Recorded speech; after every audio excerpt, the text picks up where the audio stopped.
ल साथीहरु राति चाहिँ मान्छे उद्धार भइसकेपछि चाहिँ बस चाहिँ यहाँ ल्याएर बगाएर यहाँ आइपुरा छ हैन।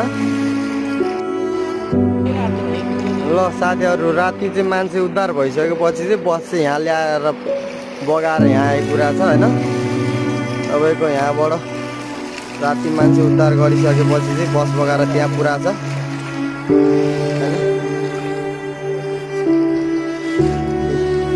नपत्याउने खोलाले बगाउँछ भन्थ्यो, देखियो लाइभ मैले चाहिँ हिजो हैन। ल हेर्नुस्, नपत्याउने खोलाले बगाउँछ भन्थ्यो, त्यो खोलाले हिजो बस बगाएछ हैन। बस मान्छे उद्धार भइसकेपछि चाहिँ बस चाहिँ वहाँ लगेर बगाएको छ, त्यहाँ राखेको छ बस बगाएर मान्छे उद्धार भइसकेपछि।